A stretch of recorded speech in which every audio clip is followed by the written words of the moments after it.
മറ്റൊരു വിഷയം എന്ന് വെച്ചാൽ ഈ സ്വകാര്യ ബസ് ഉടമകൾക്ക് പ്രിയദർശിനി പദ്ധതിയൊക്കെ വന്നതിന് ശേഷം വലിയ ആശങ്കയുണ്ട്. അവർ സമരത്തിലേക്കൊക്കെ പോകുന്ന അവസ്ഥയാണ്. പലയിടത്തും സമരമൊക്കെ നടത്തി എങ്ങനെ മുന്നോട്ട് കൊണ്ടുപോകും ഈ ഒരു പ്രസ്ഥാനത്തെ എന്ന് ചൊല്ലി അവർക്കിടയിൽ വലിയ ആശങ്കകളും കാര്യങ്ങളും ഒക്കെ ഉണ്ട്. ഇത് സർക്കാരിനെ പലവട്ടം അറിയിക്കുകയും ഒക്കെ ചെയ്തു. ഇന്ന് ഈ സ്വകാര്യ ബസ് ഉടമകളുമായി ഗതാഗത മന്ത്രി CP ജോൺ തിരുവനന്തപുരത്ത് ചർച്ച നടത്തുന്നുണ്ട്.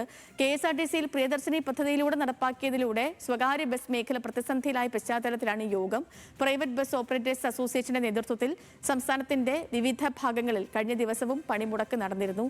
സനിറ്റ വിവരങ്ങളുമായി നമുക്കൊപ്പം ചേരുന്നുണ്ട്. സനിറ്റ, ഗുഡ് മോർണിംഗ്.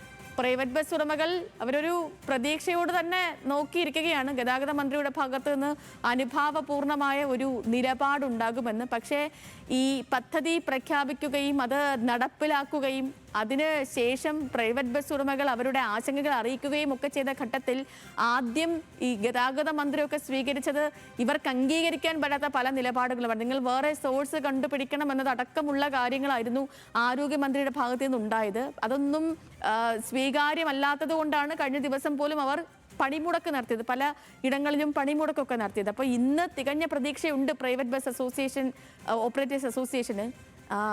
അവരുടെ പ്രതീക്ഷയ്ക്കൊത്ത് ഈ യോഗം എത്താനുള്ള സാധ്യതയുണ്ടോ സനിറ്റ?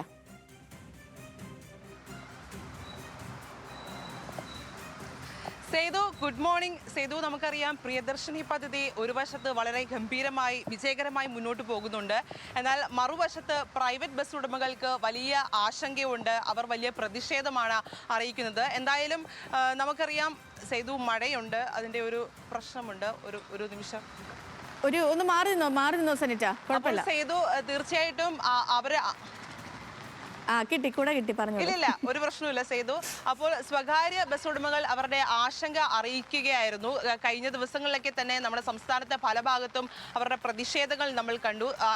ആദ്യഘട്ടത്തിൽ അല്ലെങ്കിൽ ആരംഭഘട്ടത്തിലെ പ്രതിഷേധമായിരുന്നു അത്.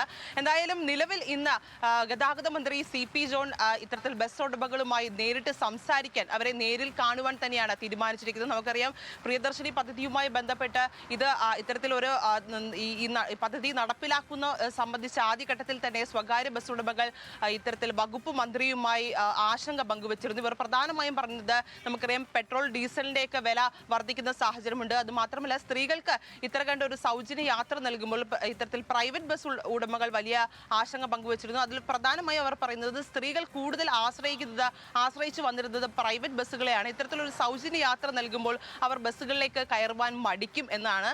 അതുകൊണ്ട് തന്നെ ഈ പദ്ധതി നടപ്പിലാക്കുന്നതുമായി ബന്ധപ്പെട്ട് അവർ മുന്നോട്ട് വയ്ക്കുന്നത് ഇപ്പോൾ സ്ത്രീകൾ ആരും തന്നെ ബസ്സിൽ കയറുന്നില്ല എന്നൊരു ആശങ്ക തന്നെയാണ് അവർ പങ്കുവയ്ക്കുന്നത്. നമുക്കറിയാം ഇത്തരത്തിൽ സ്ത്രീകൾക്ക് വലിയ തരത്തിൽ ഒരു സൗജന്യ യാത്ര നൽകുമ്പോൾ അത് തീർച്ചയായിട്ടും വലിയ ഒരു കാര്യം തന്നെയാണ്, സ്ത്രീകളെ പരിഗണിക്കുന്ന ഒരു വിഷയം തന്നെയാണ്. അതോടൊപ്പം നമ്മൾ മാനസികമായി ചിന്തിക്കുമ്പോൾ ഇത്തരത്തിൽ സ്വകാര്യ ബസ് ഉടമകൾ അല്ലെങ്കിൽ ജീവനക്കാർക്കും ജീവിതം മുന്നോട്ട് കൊണ്ടുപോകേണ്ട സാഹചര്യമുണ്ട്, അവരെയും പരിഗണിക്കേണ്ട സാഹചര്യമുണ്ട്.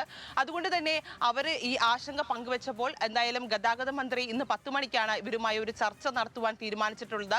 എന്തായാലും ഇത്തരത്തിൽ സാമ്പത്തിക പ്രതിസന്ധി അല്ലെങ്കിൽ സ്വകാര്യ ബസ് ഉടമകൾക്ക് ഉണ്ടാകുന്ന പ്രതിസന്ധി ഇത്തരത്തിൽ വിലയിരുത്താൻ വേണ്ടി സർക്കാർ അല്ലെങ്കിൽ വകുപ്പ് തന്നെ ഒരു സമിതി നിയോഗിച്ചിട്ടുണ്ട്. ഈ വകുപ്പിന്റെ തീരുമാനം. ഓക്കെ, ശരി സന്ധ്യ, ശരി.